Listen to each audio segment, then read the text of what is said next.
The words cut through the glittering ballroom like a blade dipped in poison. Poor Lady Rosalind, 23 years old and still unwed. Though I suppose we all understand why. Lady Ashworth's voice carried just far enough. Calculated cruelty disguised as sympathy. The rustle of silk gowns, the clink of champagne glasses, all of it seemed to pause for one terrible heartbeat. Rosalind Fairfax stood frozen near the refreshment table, her gloved hand tightening on the silver handle of her cane. The walking stick, rosewood, elegant but unmistakably necessary, had been part of her since the fever took her at age 7. 17 years of learning to stand tall despite the whispers. 17 years of watching pity and revulsion flicker across faces that once called her beautiful. No gentleman wants a wife who cannot dance, Lady Ashworth continued, her fan snapping shut with pointed emphasis, or bear the duties expected of a proper wife. The words landed like stones. Around them, conversation stuttered and resumed too quickly. The social dance of pretending not to notice while savoring every moment of someone else's humiliation. What none of them saw, what none of them could have predicted, was the tall figure who had gone utterly still across the ballroom.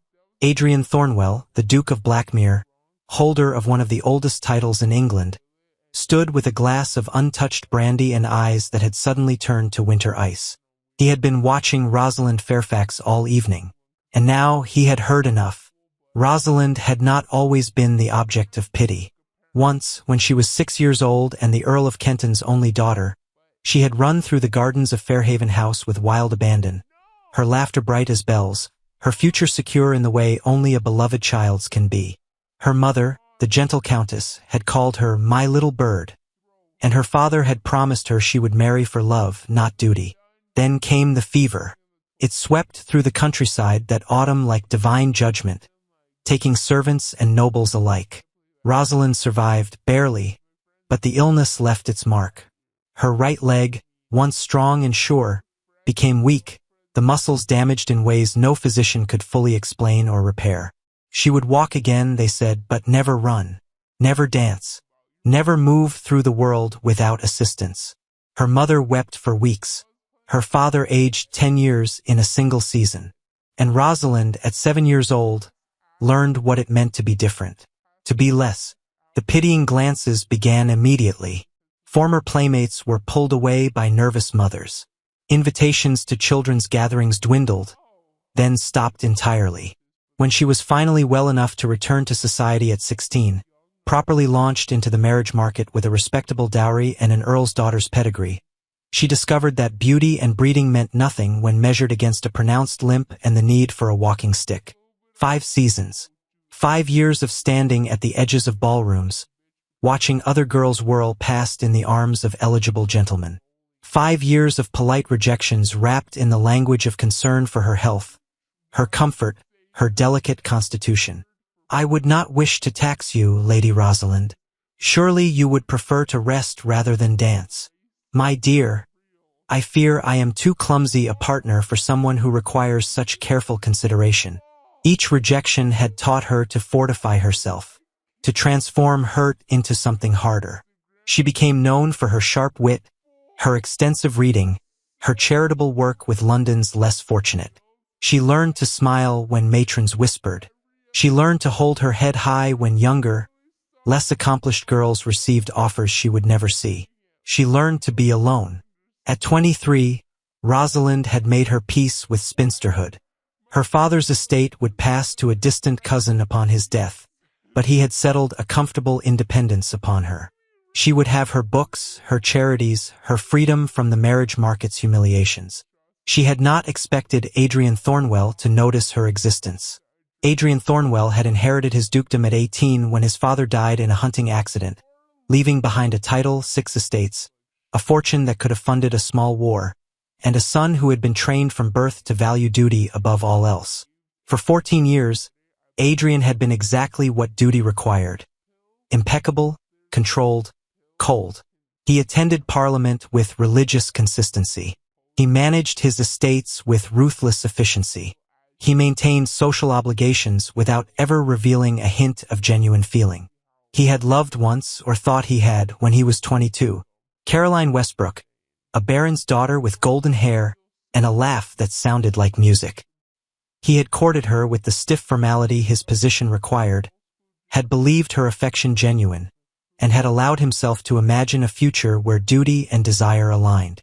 Then he had overheard her in the garden at a house party, speaking to her sister. "Of course I will accept him. Do you know what it means to be a duchess? I shall have jewels, gowns, London and country houses.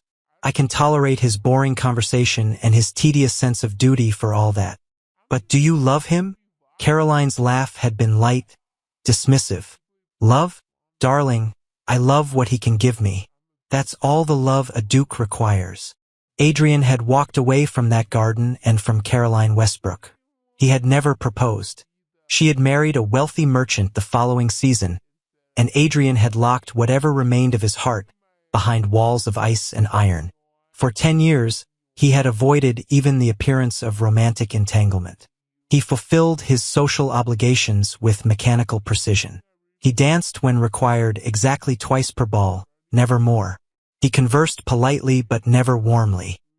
He made it clear through every gesture that the Duke of Blackmir was not available for tender feelings or romantic foolishness. Society called him the Frost Duke. Some said he had no heart at all. They were wrong. Adrian simply protected what remained of his heart behind layers of duty and distance. It was safer that way, cleaner, less likely to result in the kind of pain that made a man doubt his own judgment. Until the night he saw Lady Rosalind Fairfax quietly endure Lady Ashworth's cruelty, and something in him, something he thought long dead, stirred with furious life. Adrian found her in the garden 20 minutes later. She had escaped the ballroom through a side door, seeking refuge among the carefully manicured paths and shadow-draped statuary. The night air was cool against her flushed cheeks, the distant music muffled by distance and greenery. She stood beside a marble fountain, one hand gripping her cane, the other pressed to her chest as if trying to contain something breaking inside her. "Lady Rosalind." She whirled at the sound of his voice, too quickly, her balance shifting precariously. He was there in an instant, his hand steadying her elbow with unexpected gentleness. "Your Grace." She stepped back as soon as she was stable, her training reasserting itself. "Forgive me, I did not hear your approach. The fault is mine. I should have announced myself more clearly." He released her arm but remained close enough that she could see his face in the moonlight. "I came to inquire after your well-being." Rosalind's laugh was sharp and bitter. "How kind. I assure you, I am quite accustomed to Lady Ashworth's particular brand of charity." "It was not charity. It was cruel." His voice was flat, cold with controlled anger. "And I will not pretend otherwise to spare your feelings or maintain social niceties." She blinked, surprised by his directness. The Duke of Blackmir was legendary for his rigid adherence to propriety. This blunt honesty felt almost dangerous. "Society is often cruel, Your Grace. I learned that lesson long ago. That does not make it acceptable." He paused, his green eyes studying her with an intensity that made her breath catch. "Lady Rosalind, I have a proposition for you." "A proposition?" "A proposal, rather." He clasped his hands behind his back, a defensive gesture she recognized from her own repertoire of self-protection. "I require a wife. You require escape from the marriage market's humiliations. I believe we could reach a mutually beneficial arrangement." Rosalind stared at him. For a wild moment, she thought she had misheard, that the stress of the evening had somehow disordered her mind. "You are proposing marriage. To me." "I am. We have never even been properly introduced. An oversight easily remedied." His expression remained perfectly composed, but something flickered in his eyes, something almost vulnerable. "I am Adrian Thornwell, Duke of Blackmir. I hold estates in 3 counties, maintain residences in London and Derbyshire, and possess a fortune that places me among the wealthiest men in England. I am 32 years of age, in good health, and have no vices beyond an excessive appreciation for well-organized account books." Despite everything, Rosalind felt her lips twitch. "That is quite the comprehensive introduction, Your Grace." I prefer thoroughness to ambiguity. He moved slightly closer. Lady Rosalind, I will speak plainly because I believe you deserve nothing less. I do not offer you a love match. I do not deal in pretty poetry or romantic declarations. What I offer is a partnership based on respect, security, and freedom from the cruelties you have endured. Why? The question emerged before she could stop it. Why me? You could have your pick of society's most beautiful, most accomplished young ladies. Why would you choose? She gestured to herself, to her cane, to all the things that made her unsuitable.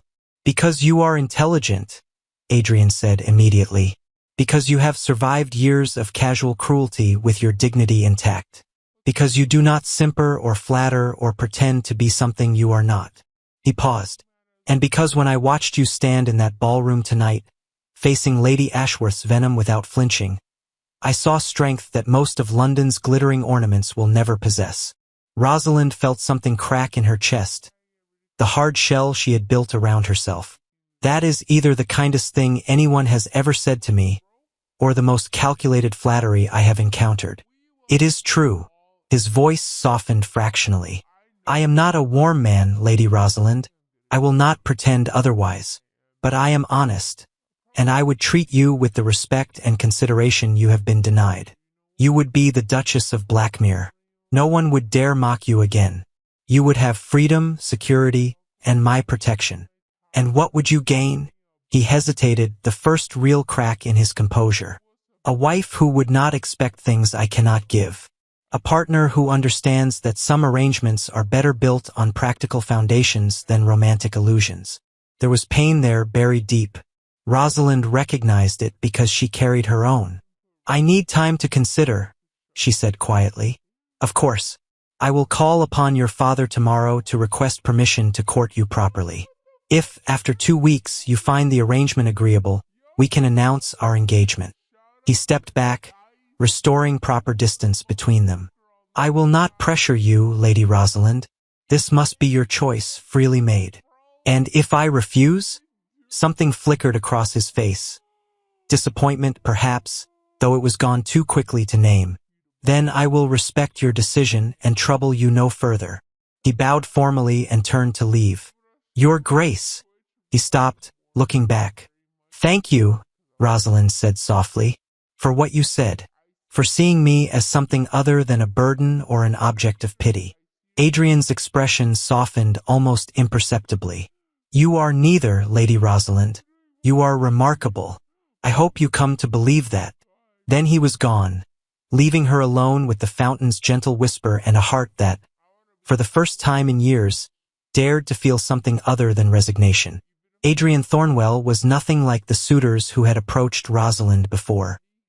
He arrived at Fairhaven House the following morning, precisely at the appointed hour, carrying a book rather than flowers. I noticed at the Ashworth ball that you were carrying a volume of Wordsworth, he said after the initial formalities with her surprised father. I thought you might appreciate this, a first edition of lyrical ballads I acquired last year. The marginalia includes notes from Coleridge himself. Rosalind took the book with trembling hands. It was extraordinary, worth a small fortune and chosen with obvious care. This is too valuable a gift, Your Grace. It is a gift for someone who will value it properly, he corrected. Books should be treasured, not displayed. Their courtship unfolded in ways that shocked society and surprised even Rosalind herself. Adrian did not take her driving in Hyde Park where crowds could gawk and whisper. Instead, he invited her to walk through his private gardens in London, where the paths were smooth and even, where they could speak without performance or audience. I had these sections reinforced, he mentioned casually during their second walk, gesturing to the perfectly level stone pathway. The previous design was treacherous even for able-bodied visitors. Poor planning. Rosalind looked at him sharply. The renovation had clearly been recent. She could see where new stone met old. He had done this for her. That was thoughtful, she said quietly. It was practical. But his ears had turned slightly red, giving lie to his indifferent tone. He did not ask her to dance. Instead, he attended the theater with her, securing a private box where she could sit comfortably and discussing the performance with genuine interest in her opinions. "You disagree with the director's interpretation," he observed during an interval. "I think Lady Macbeth is more complex than mere villainy," Rosalind said, warming to the topic. "Her grief over her lost children is often overlooked in favor of her ambition." "An interesting read." He leaned forward slightly. "Continue," and she did. For the first time in her adult life, a man listened to her thoughts not with patronizing patience but with genuine intellectual engagement. He met her father with respect but also with firmness. The Earl of Kenton, protective and wary, had tried to probe Adrian's intentions. "My daughter has been hurt before, Your Grace. Men who make promises they do not intend to keep." "I make no promises beyond what I can fulfill," Adrian had replied, his voice cool but not unkind. "I will not offer Lady Rosalind romantic declarations or passionate displays, but I will offer her respect, security, and a position where she will be protected from the cruelties she has endured. You have my word as a gentleman and appear that I will honor my commitments to her." The Earl had studied him for a long moment, then nodded slowly. "You are an unusual man, Blackmir. Perhaps that is precisely what your daughter requires." By the end of the first week, Rosalind found herself looking forward to Adrian's visits with an anticipation that frightened her.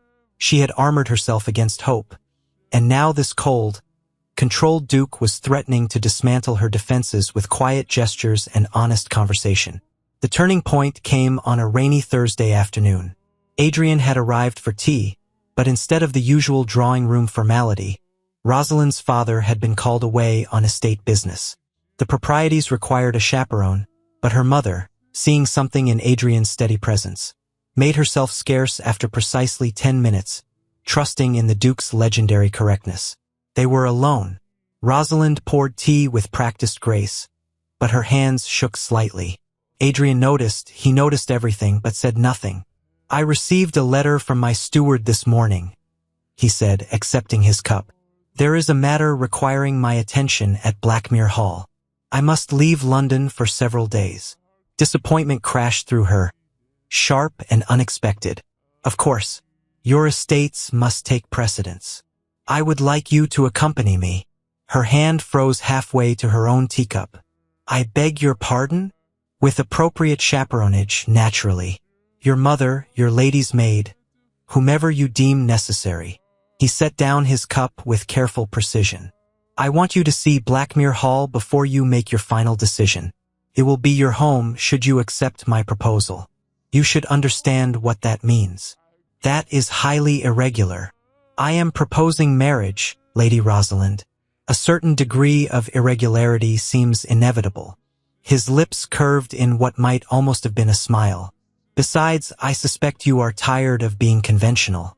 Conventional has not served you particularly well." She shouldn't. Every rule of propriety screamed against it. But something in his eyes, something genuine and almost vulnerable, made her want to trust him. "When do we leave?" This time, his smile was unmistakable. "Tomorrow morning, if you are amenable.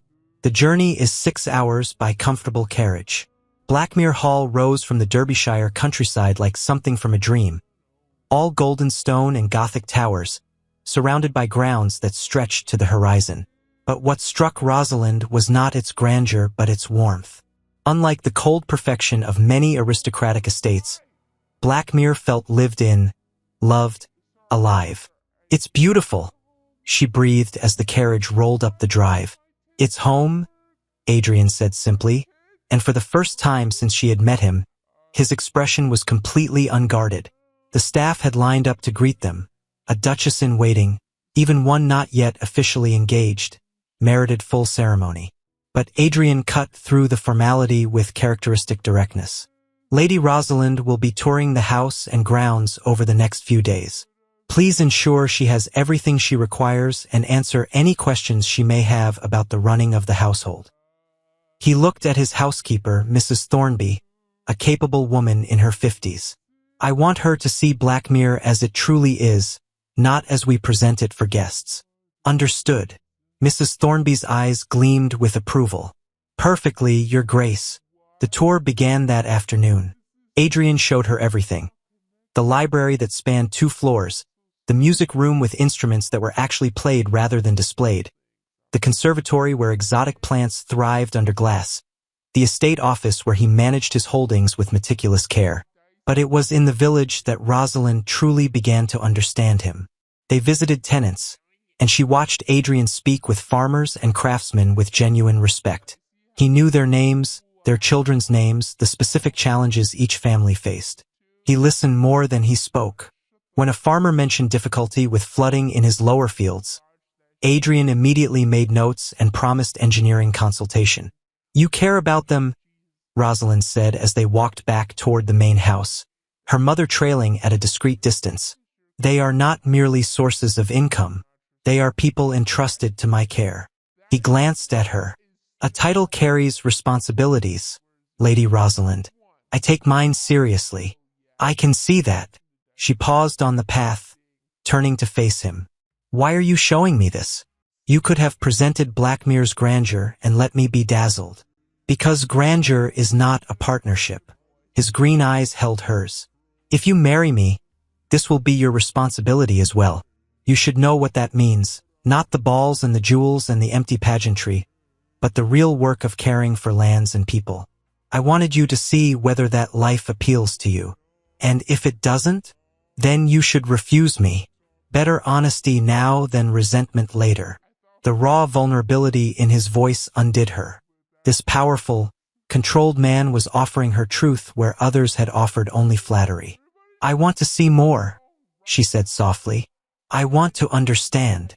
Something lit in his expression, relief, perhaps, or hope. They spent 3 days at Blackmir, and with each day, Rosalind felt her carefully constructed defenses crumbling. She saw Adrian with his tenants, with his staff, with the land he clearly loved. She saw him work late into the night over account books, ensuring his people were provided for. She saw him gentle with children, fair with disputes, generous with praise for good work.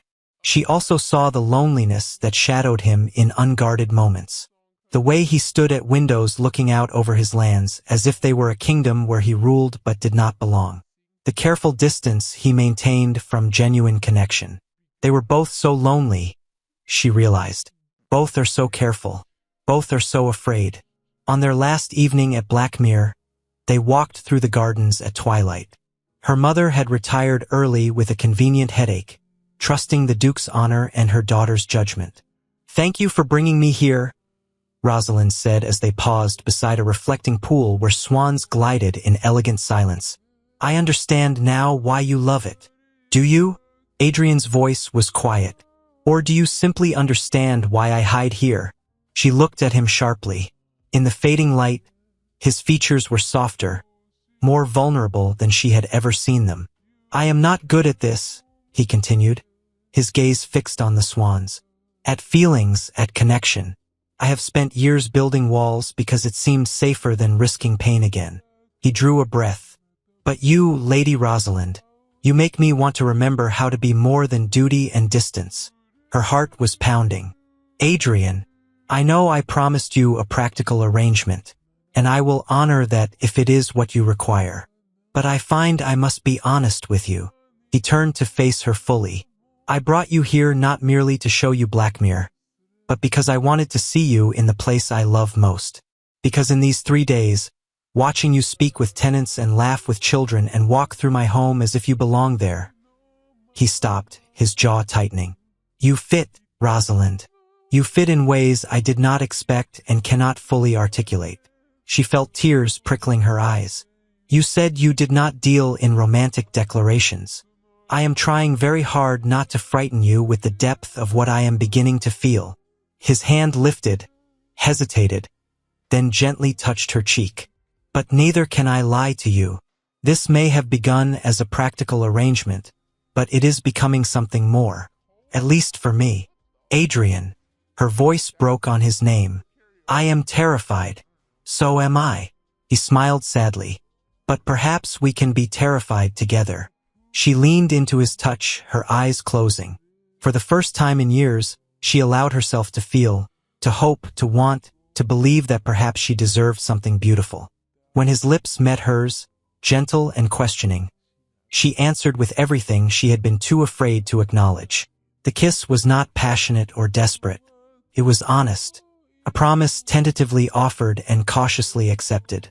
When they parted, both were breathing unsteadily. "I want to say yes," Rosalind whispered.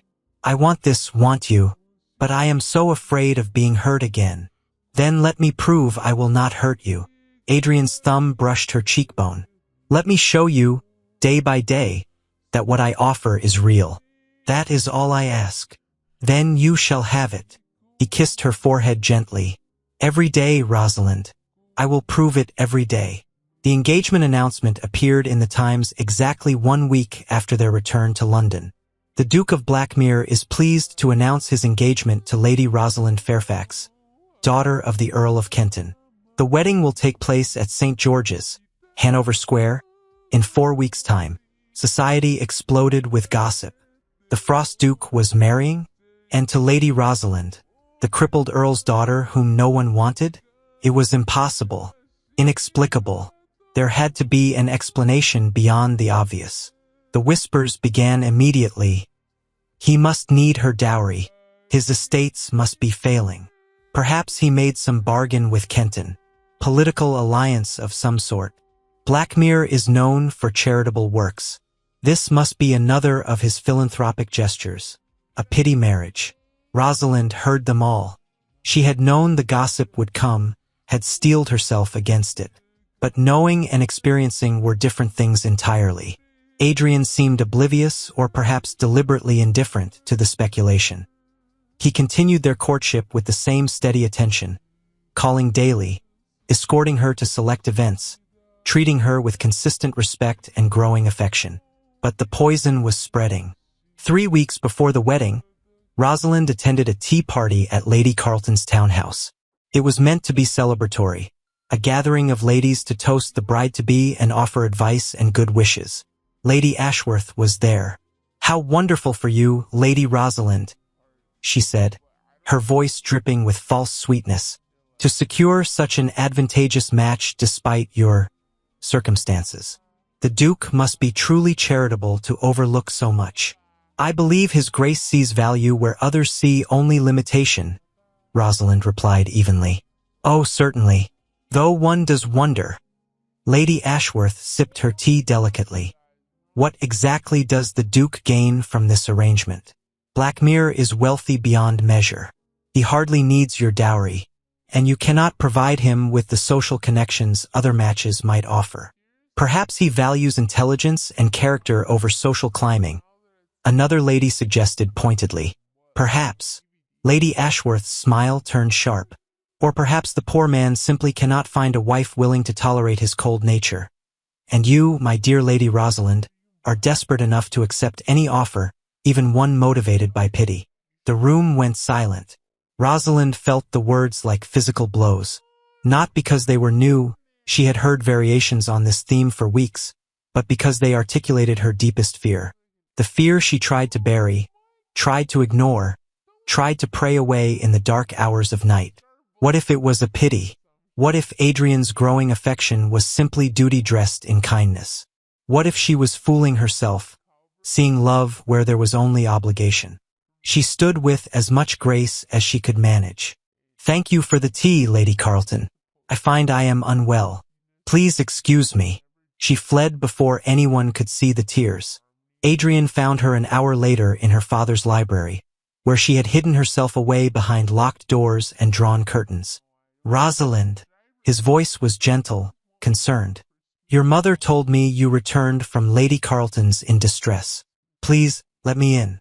"Go away, Adrian." "I will not." Pause. "I will stand here all night if necessary, but I will not leave you to face whatever this is alone." She wanted to send him away, wanted to protect both of them from the conversation she knew was coming. But she was so tired of being afraid. She unlocked the door. He entered, took one look at her tear-stained face, and something in his expression turned to ice-cold fury. "Who hurt you?" "It doesn't matter. It matters to me." He crossed to her, his hands gentle on her shoulders. "Tell me." So she did. She told him about Lady Ashworth's poison, about the whispers that had followed her for weeks, about the fear that lived in her chest like a trapped bird. "They think you pity me," she finished, her voice breaking. "They think this is charity. And Adrian, I need to know. I need to know if they are right." His face went very still. "You believe I am marrying you out of pity? I believe you are a good man who saw someone suffering and wanted to help. I believe you convinced yourself that practical fondness was enough foundation for marriage." She stepped back, forcing herself to meet his eyes. "But I need more than that. I need—" Her voice cracked. "I need to know that when you look at me, you see a woman you want, not a wounded creature you feel obligated to protect." "Rosalind, I cannot marry you if this is a pity, Adrian. I cannot build a life on that foundation. It will destroy us both." He stared at her for a long moment, his expression unreadable. Then, without warning, he pulled her hard against him and kissed her with desperate intensity. Nothing gentle or questioning about it. This was needed, raw, and undeniable. When he finally released her, they were both breathing hard. "Does that feel like pity?" His voice was rough. "Because if so, I have been deeply confused about the emotion." "Adrian, you want honesty? Here is honesty." He framed her face with both hands, forcing her to look at him. "I did not approach you out of pity. I approached you because watching you endure Lady Ashworth's cruelty made me furious. Because your strength in the face of years of casual brutality awed me. Because when I stood across that ballroom and saw you standing alone, I recognized myself, and I wanted, desperately, to not be alone anymore." Tears spilled down her cheeks. "I brought you to Blackmir not out of obligation, but because I needed to see you there. Needed to know if the place that matters most to me could become yours as well. And when you laughed with my tenants and worked with my housekeeper and sat beside me in the library as if you belonged there." His voice roughened. "You became necessary to me, Rosalind. Not a duty, not a charitable act. Necessary." "I'm afraid," she whispered. "I know, so am I." He rested his forehead against hers. "I am terrified I will fail you, that I am too cold, too controlled, too broken to give you what you deserve. But I am more terrified of losing you to fear and lies whispered by people who have never known what we are building." "What are we building?" "Something real, something honest." He pulled back enough to meet her eyes. "Something worth fighting for." She wanted to believe him.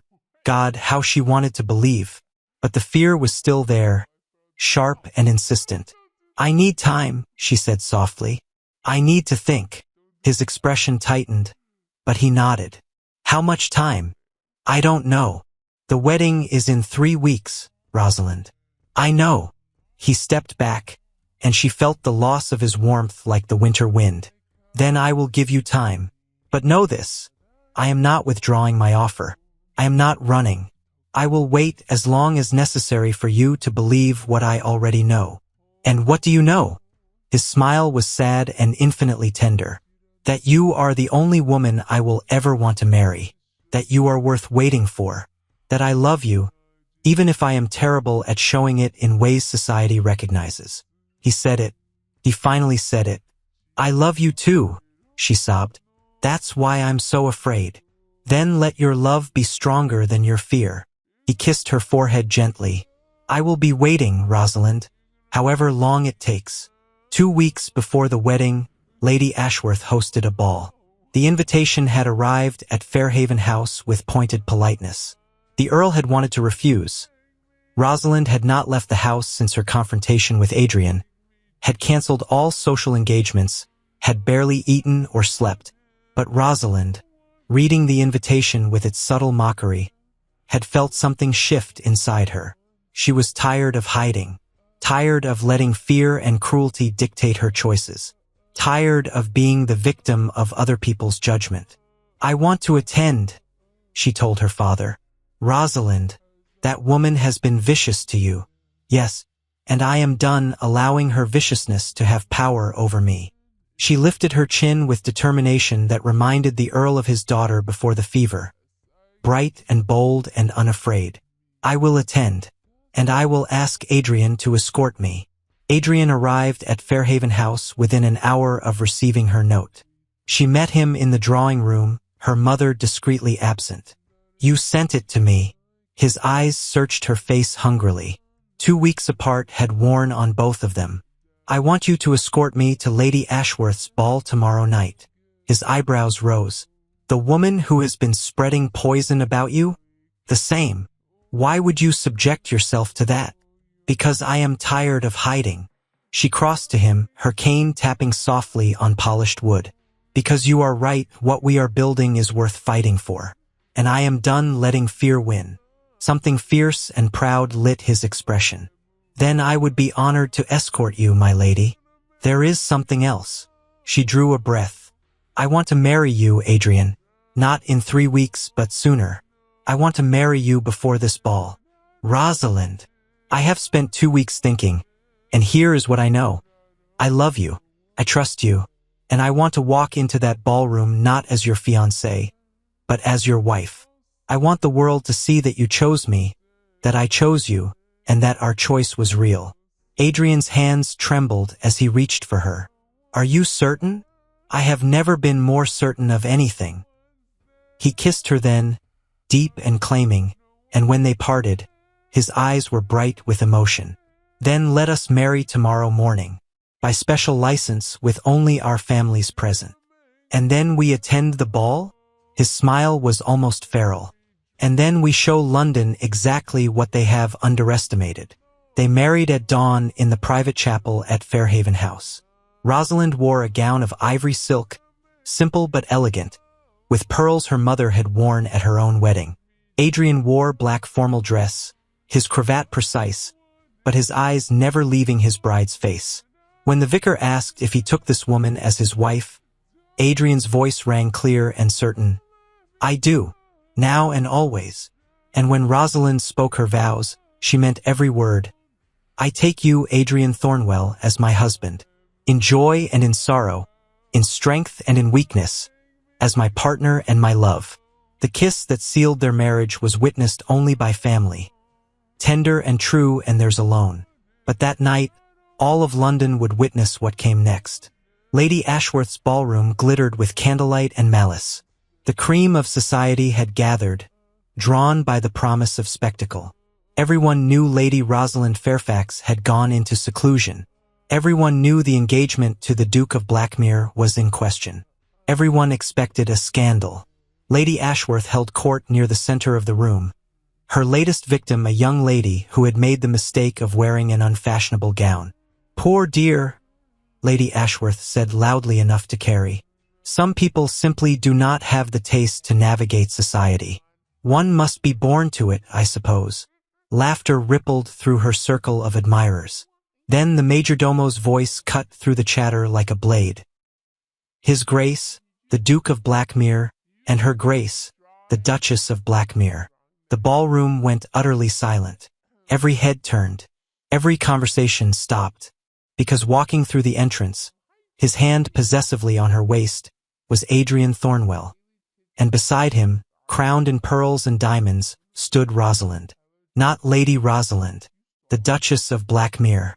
She walked slowly, her cane tapping softly on marble. But she walked with her head high and her hands secure in her husband's. The sapphire gown she wore, Adrian's gift, made her eyes luminous. The Blackmir diamonds at her throat caught the light like stars. She looked like exactly what she was. A duchess. Powerful, elegant, untouchable. The crowd parted as they moved through it. Adrian's cold green gaze swept the room, and strong men found reasons to look away. This was the Frost Duke in full fury, and everyone present suddenly remembered why crossing Blackmir was a very bad idea. They stopped directly before Lady Ashworth. The woman had gone pale, her eyes wide with shock and something that looked like fear. "Lady Ashworth." Adrian's voice was perfectly polite and cold as winter ice. "How kind of you to invite my wife and me to your gathering." Your wife," Lady Ashworth stammered. "Indeed. We got married this morning by special license." His arm tightened around Rosalind's waist. "I found I could not wait until the customary period to make Lady Rosalind, now the Duchess of Blackmir, my wife." When one encounters perfection, delay seems rather foolish. Rosalind smiled, the expression serene and devastating. You seem surprised, Lady Ashworth. I trust you are not disappointed? You expressed such concern about my matrimonial prospects. I am pleased to inform you that they resolved quite satisfactorily. The cut was surgical. Polite on the surface, brutal underneath. Lady Ashworth's face flushed red, then white. Around them, society watched with avid attention. This was a blood sport of the highest order. Of course, I am delighted, Lady Ashworth managed. Though the haste is rather unusual. Is it? Adrian's eyebrow arched. I was unaware that decisiveness in securing one's future was considered unusual. Perhaps in circles that value gossip over action, such things seem strange. In my circles, we simply call it intelligent. The blow landed with devastating precision. Lady Ashworth was known for gossip, known for cruelty disguised as concern, and Adrian had just dismissed her and her entire social circle as beneath his notice. Now, Adrian continued, his voice dropping to carry only to their immediate vicinity, which meant half the ballroom strained to hear, I want to address something that has troubled me greatly. It has come to my attention that certain individuals. His gaze swept over Lady Ashworth and her circle of admirers. Have suggested that my marriage to Rosalind is motivated by pity or charity. The ballroom collectively held its breath. Let me be abundantly clear. Adrian turned to face Rosalind fully, his hand cupping her cheek with tender possession. I did not marry my wife out of pity. I married her because she is the most remarkable woman I have ever encountered. Because her intelligence challenges me, her strength awes me, and her capacity for kindness in the face of cruelty humbles me. His voice roughened with emotion. I married her because a world without her in it seemed unbearably empty. Because when I imagine my future, every joy, every triumph, every quiet evening, she is there, essential and irreplaceable. Tears gleamed in Rosalind's eyes. So if there are those present who believe they understand my motivations better than I do myself, Adrian continued, his gaze returning to Lady Ashworth with cutting precision, let me disabuse them of that notion. I am not charitable. I am not sorry. I am a man who recognized value where small minds saw only limitations. And I am grateful, profoundly grateful, that your cruelty and short-sightedness left Rosalind available for me to find. Lady Ashworth looked as if she might faint. Come, my love, Adrian said, turning to Rosalind.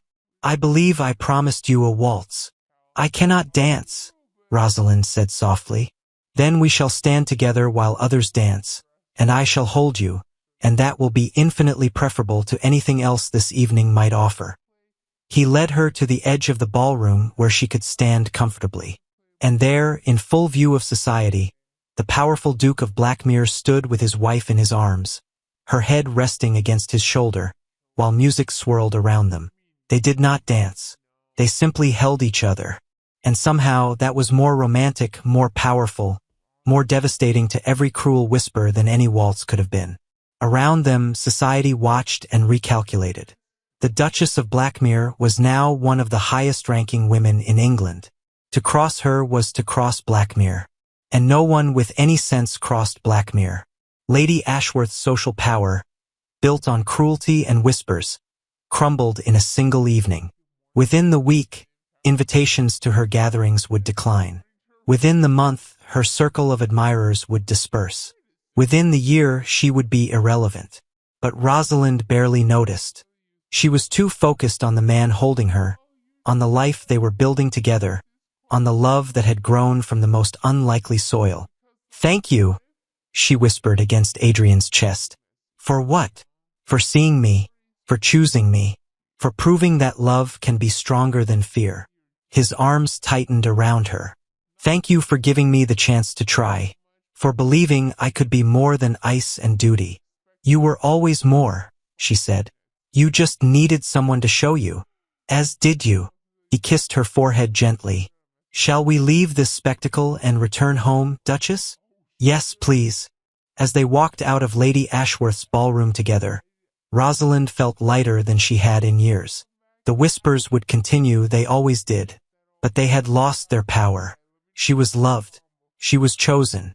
She was enough. And that truth was stronger than any cruelty society could devise. Rosalind stood at the window of her sitting room, watching the summer sun paint the gardens gold. Her hand rested on her rounded belly, feeling the flutter of life within. A child. Their child. The physician had warned that pregnancy might be difficult given her condition, but so far everything had proceeded normally. Adrian had been insufferable in his protectiveness, but she found she didn't mind. Came from love, not pity. She understood the difference now. There you are. Adrian's voice, warm now in ways it never was for anyone else, preceded him into the room. He crossed to her, his arms sliding around her from behind, his hands covering hers on her belly. How are you feeling? Perfectly well. The same as I was an hour ago when you last asked. Humor me. I am new to this business of impending fatherhood. She leaned back against him, smiling. You will be a wonderful father. I will try. He pressed a kiss to her temple. Though I confess I am terrified. Of what? Of failing them. Of being too cold, too distant. Rosalind turned in his arms to face him. You are neither cold nor distant with me. Why would you be with our child? Because I don't know how to be any other way with anyone else. Then you will learn. We will learn together. She touched his face gently. Adrian, you spent years protecting yourself. It makes sense that vulnerability feels dangerous. But you have already proven you can be more than duty and walls. You do it with me every day. He caught her hand, pressing a kiss to her palm. You make me better. We make each other better. That is what partnership means. They had found their rhythm this past year.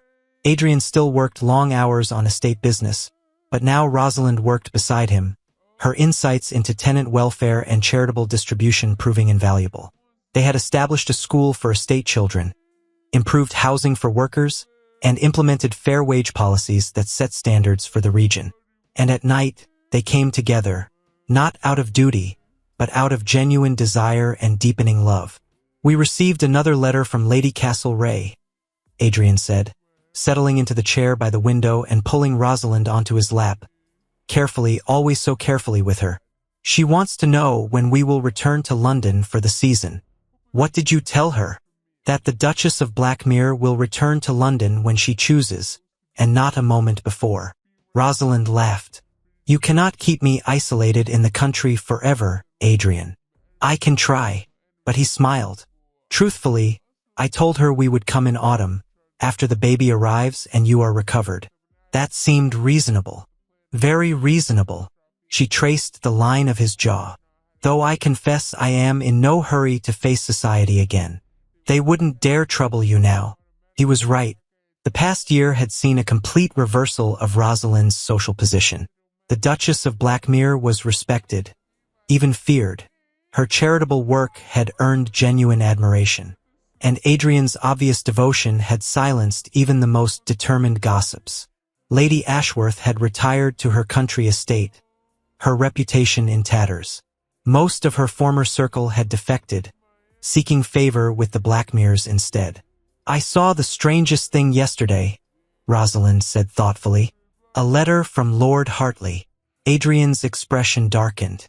The gentleman who courted you 3 years ago before deciding you weren't suitable? The same. Apparently, he has heard of our happiness and wished to extend his congratulations. How magnanimous! Adrian's tone could have frozen water. What did you do with this letter? Used it to start the fire in my sitting room.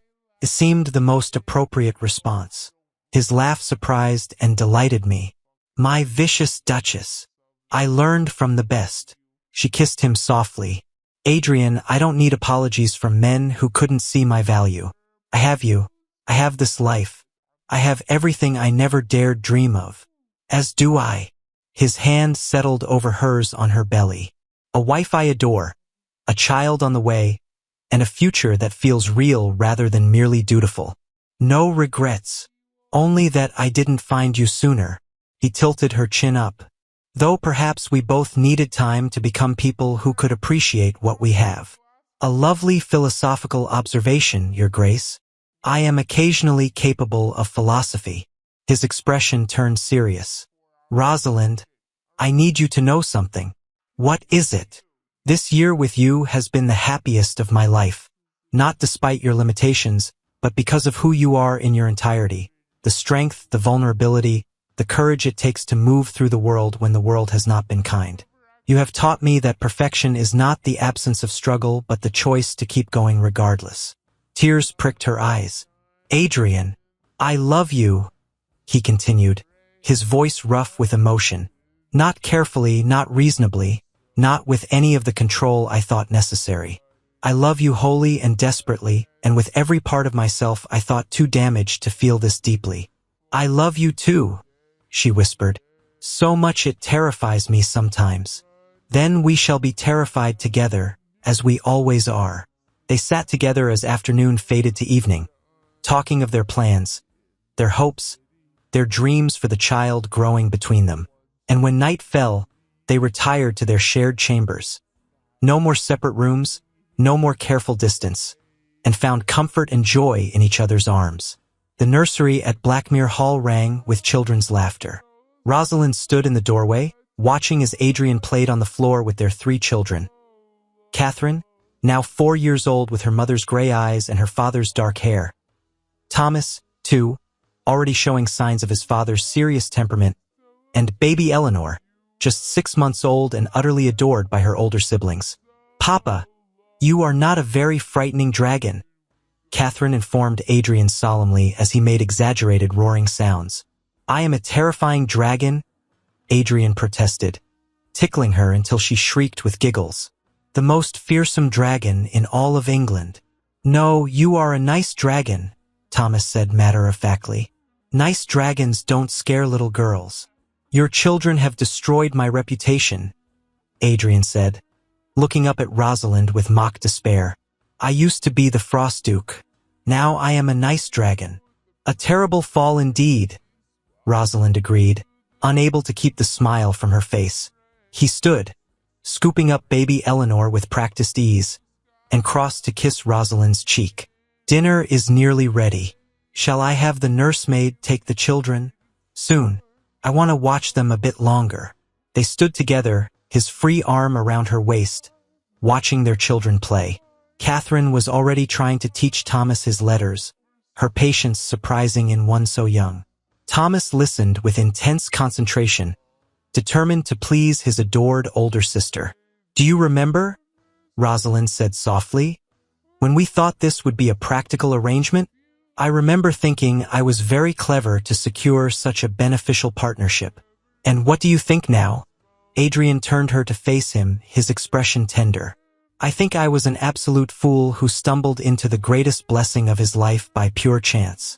I think I am grateful every day that you were brave enough to say yes when logic said you shouldn't. I think I am the luckiest man in England. Only England? Not the world. Very well, the world. He kissed her nose gently. The entire world. Good answer. They had built something extraordinary from the most unlikely beginning. A marriage that began as an escape from cruelty had become the deepest partnership Rosalind had ever imagined. Adrian had learned to thaw, to feel, to express the depth of his emotion. And Rosalind had learned that her worth was not diminished by her limitations. It was enhanced by her resilience. Together, they had created a family built on love, respect, and the profound understanding that true strength often comes from vulnerability. Mama, Catherine called. Come see. Thomas learned the whole alphabet. Did he indeed? Rosalind moved into the nursery, Adrian beside her as always, ready to steady her if needed, though she rarely required it anymore. Her strength had grown, both physical and emotional, as she knelt to praise her son's accomplishment, as Adrian settled beside her with Eleanor gurgling in his arms, as Catherine chatted about her plans for tomorrow's adventure in the gardens. Rosalind felt a peace so profound it brought tears to her eyes. Lady Ashworth had been wrong. Every cruel whisper had been wrong. She was not pitiable.